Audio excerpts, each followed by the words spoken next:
You know what today is? It's Q&A Tuesday, and I'm sitting here on my front porch with my buddy Ryan, here to answer your questions. Let's get right to them.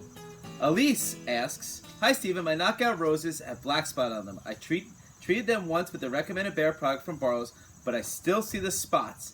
My question, shall I treat them again before winter to give them strength, or wait until the spring when I prune them?"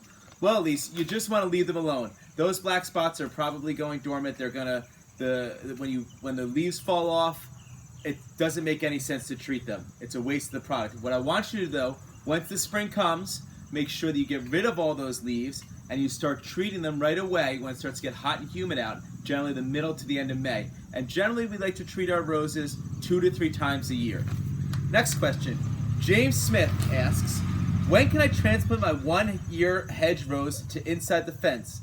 Somebody thinks they're ice cream or candy, thanks." Well, James, it sounds like you have some rodent or deer problems, so what you want to do is transplant them in the spring. You don't want to, on a rose bush, it's really important to do in the spring because you don't want to disturb the roots too much going into the winter. So I want you to transplant that rose bush sometime the beginning of April. And when you transplant it, make sure you backfill it, add some to the soil. Master Nursery is what we call bumper crop. It's a great product that will help in transplant shock. Final question from Susan. "Since it's Tuesday, hi Stephen. Curious to know what this beautiful flower is called. I was recently in Florida and noticed them in many places. They grow in a bush like a manor and have these lovely violet blooms.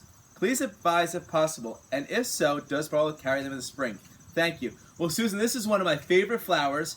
It is called Plumbago. It's the tropical Plumbago, so it is not a perennial, so it will die once the temperatures get below freezing. It has that really nice violet or light baby blue color flower.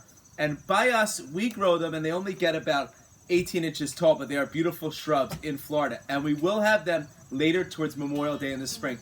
Thank you guys so much for those questions. Keep them coming, and we'll get to you next week. Have a great day.